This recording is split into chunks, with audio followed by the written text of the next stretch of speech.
So today on Straight Talk, I'm with Larry Phillips, who's the manager of custodial services with Frederick County Public Schools in Maryland. Larry, how are you today? I'm doing well. How are you, Jeff? I'm doing well as well. Let's talk about your past. I know you're a manager of custodial services, and your school district is significant, an impressive 44,000 students. But you got your start as a younger man in the financial, credit, and mortgage industries, and here you are working as a custodial manager. Tell us about that. Well, I have been working in the private sector for several years. Some friends of mine had asked me to see what their work was like. So, after asking me a couple of times, I decided I'd tag along. They were in the commercial cleaning business. And so, when I agreed to see what it was all about, what I found was I really liked the work. There were a number of things that I enjoyed about it, and one of which was the autonomy that came along with owning your own business. But I also saw the value in the profession, especially when it came to facility aesthetics and the safety of facility occupants. That was appealing to me. And so what I began to do was aggressively build my own commercial cleaning business. And after a time, I was able to leave the private sector. I had my own small family-owned cleaning business for several years, and we were doing quite well until 2008, when the recession hit.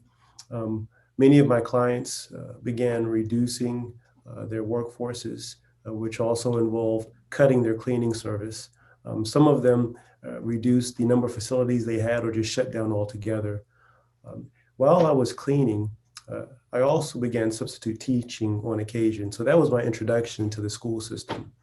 And so because of the recession, I needed to find additional work. So I applied as a lead custodian for my local school district, and I had the opportunity to work at an elementary school and two different high schools, eventually serving as a custodial specialist.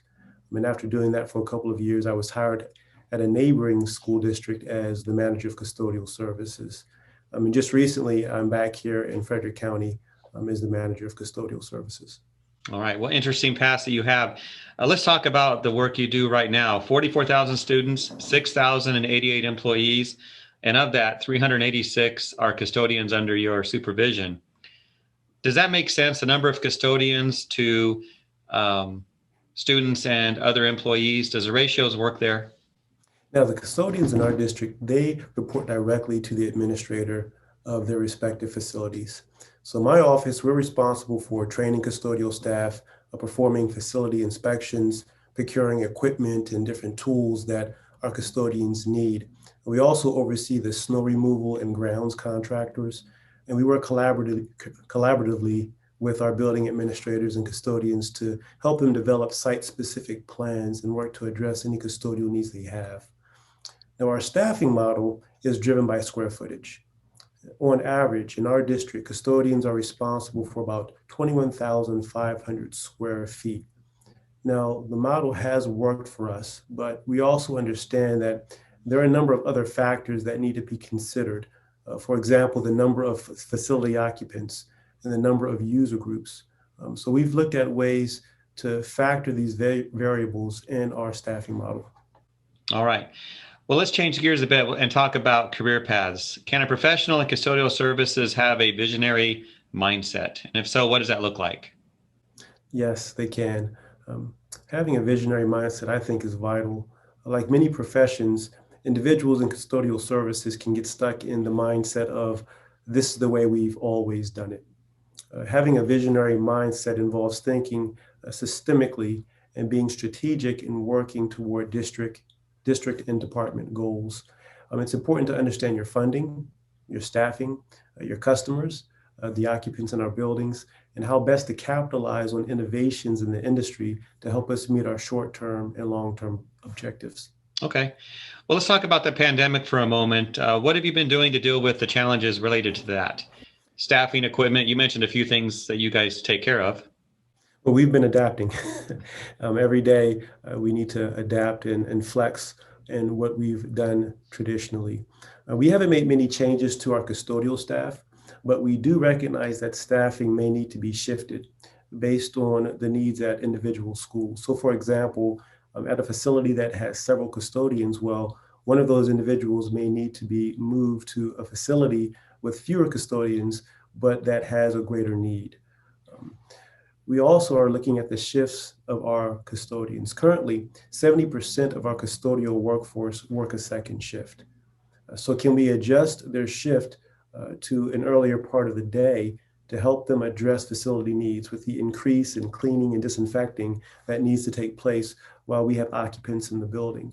By doing that, that also potentially will improve work-life balance for our custodians. Many individuals prefer working earlier shift. So that's one thing that we're looking at. In the spring, we began looking at purchasing equipment that would allow staff to safely move through their facilities with greater efficiency. We also recognize that we would be using greater amounts of cleaning disinfectant products and agents. So we wanted to use equipment that utilize these products better than just a spray bottle. So an electrostatic sprayer was purchased for each facility. In addition to that, the majority of our elementary schools will receive a misting machine. Each of our secondary schools will have 2 misting machines, and some of our larger facilities will have 3. We also introduced a microfiber wash service into the school system. We've partnered with a vendor that biweekly will pick up our dirty microfiber wipers, drop off new ones. Each classroom has been provided with microfiber daily, as well as a labeled spray bottle that will allow our faculty to sanitize high-touch surfaces throughout their classroom. In addition to that, we purchased ATP meters.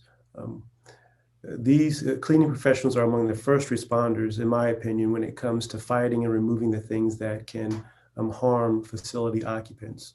So the ATP meters will help us instill greater confidence in our facility occupants that the custodians are successfully removing harmful microbes. Strategies I imagine that all K-12 or any school district would like to follow that you folks are doing. What about training? You mentioned products and procedures and how you deal with challenges. How are you leveraging training opportunities for your staff? Well, in our current climate, we felt it was important to leverage the expertise of the leading trade industry in the cleaning industry. So working with ISSA, we've provided training to 25% of our custodial leads and both of our custodial specialists here in the district. We're using this training to revamp our training program. Historically, we facilitated large group trainings. We're going to move toward training custodians as a team at their respective facility. These smaller groups will allow us to focus on the needs of the individual teams and the needs at that facility. Okay. Any final words of advice you would offer the cleaning industry or specifically to other school districts? Just to be flexible. It's important to provide systemic guidance, understanding that there are variables at each facility that may require the site-based staff to make adjustments in order to accomplish their vital work. So we need to be prepared to listen to those individual needs and help them take the systemic plan and make it work for them at their facility. All right. Well, great words of advice. Larry, thank you for your time today.